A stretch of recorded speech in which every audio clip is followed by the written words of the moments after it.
क्यों Cody Rhodes और Damien priest का मैच क्राउन जूल में होने वाला है उसकी बात करते हैं। साथ ही साथ रो में क्या हुआ उसकी भी बात करते हैं। रो शुरू हुआ डेमियन प्रीस्ट और फिन बेलर से। डेमियन प्रीस्ट कहते हैं कि जजमेंट डे के बाकी के मेंबर्स हमारे क्लब हाउस में है और हमने आपके लिए आज कुछ प्लान करके रखा है। पता नहीं वे किसकी बात कर रहे थे क्योंकि इस शो में ऐसा कुछ खास देखने को तो नहीं मिला। खैर डेमियन प्रीस्ट बोले जा रहे थे और तब कोडी रोड्स उनको इंटरप्ट करते हैं। वे कहते हैं कि मुझे जजमेंट डे के लीडर से बात करनी थी लेकिन रिया रिप्ली यहाँ पर नहीं है। मुझे पता है कि तुम कहोगे कि जजमेंट डे में कोई लीडर नहीं है, लेकिन अगर तुम देखो तो वे फैसला करते हैं कि आगे क्या होगा। वे सभी के साथ डील करते हैं और ब्लड लाइन के साथ बात भी वही करते हैं। फिर डेमियन प्रीस्ट कोडी रोड्स को कहते हैं कि तुम्हारी स्टोरी ये है कि तुम फेल होने वाले हो और क्राउन जूल के मैच के लिए उनको चैलेंज करते हैं। कोडी रोड्स उनका चैलेंज एक्सेप्ट करते हैं। फिर डोमिनिक मिस्टीरियो और रिया रिप्ली रिंग की तरफ आ रहे थे लेकिन जे उसो आकर डोमिनिक मिस्टीरियो को रोकते हैं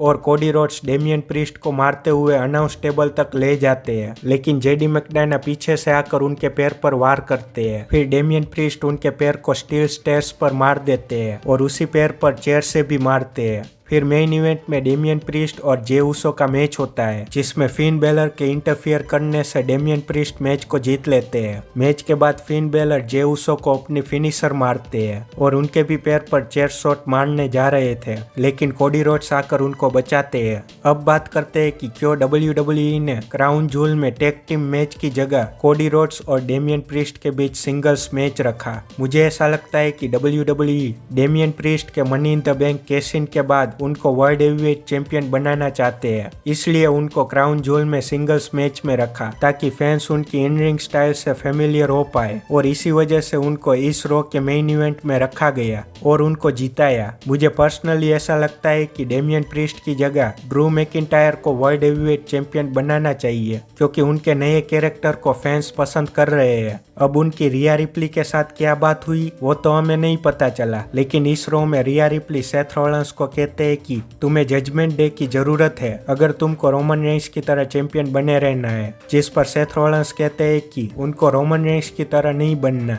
लेकिन उससे पहले सेथ रॉलिंस ने कहा कि तुम मेरे पास इसलिए आई हो क्योंकि तुमको नहीं लगता कि Damien priest successfully cash in कर पाएगा। इस पर शायद डेमियन प्रीस्ट रिया रिप्ली से अगले रो में बात करते दिख सकते हैं। फिर ड्रू मैकिंटायर जे उसो के पास जाकर कहते हैं कि मुझे दुख हुआ कि ब्लड लाइन की वजह से तुम टैग टाइटल्स हार गए और अगर तुम रो में नहीं आते तो मेरा सेमी ज़ाइन के साथ मैच नहीं होता, इसलिए उसके साथ जो भी होगा उसका जिम्मेदार तुम होगे। फिर ड्रू मैकिंटायर और सेमी ज़ाइन का मैच होता है जो कि मेन इवेंट में होना चाहिए था, लेकिन WWE ने जजमेंट डे से रो को शुरू करने का और उनसे ही खत्म करने का ठान लिया है, इसलिए ड्रू मैकिंटायर जो वर्ल्ड हेवीवेट चैंपियनशिप के चैलेंजर है उनके मैच को मेन इवेंट में नहीं रखा। ये मैच इस शो का सबसे अच्छा मैच था। इसमें क्राउड भी दिस इज ऑसम के चैंट्स लगा रहा था। मैच की बात करें तो इसमें रिया रिप्ली के आने से सेमी ज़ाइन डिस्ट्रैक्ट होते हैं और ड्रू मैकिंटायर मैच को जीत लेते हैं। मैच के बाद सेथ रॉलिंस उनको बधाई देते हुए कहते हैं कि जजमेंट डे के नए मेंबर बनके ये तुम्हारी पहली जीत थी, लेकिन ड्रू मैकिंटायर कहते हैं कि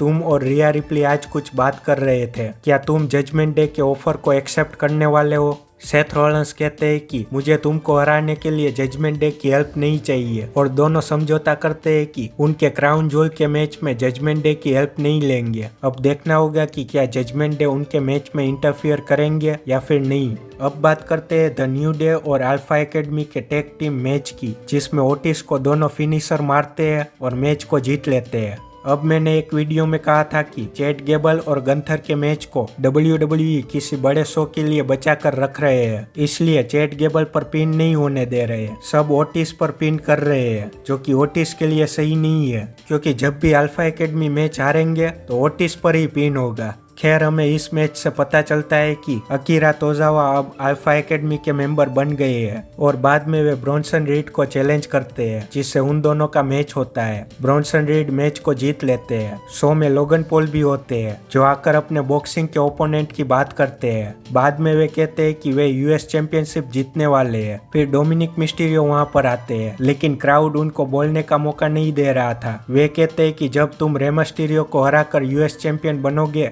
तब सिर्फ एक मिस्टीरियो के पास ही चैंपियनशिप होगी। फिर लोगन पॉल रिकोशेट की फियांसे समांथा को रिंग में बुलाते हैं और उनको कहते हैं कि मुझे as a new US champion announce करो, लेकिन रिकोशेट आकर लोगन पॉल को मारने लगते हैं। डोमिनिक मिस्टीरियो उनको छुड़ाते हैं, जिसे रिकोशेट डोमिनिक मिस्टीरियो को मारने लगते हैं। फिर वे उन पर शूटिंग स्टार प्रेस मारने की कोशिश करते हैं, लेकिन लोगन पॉल डोमिनिक मिस्टीरियो को बचा लेते हैं। इससे लगता है कि रिकोशेट और लोगन पॉल का एक और मैच हमें क्राउन जूल के बाद देखने को मिलेगा।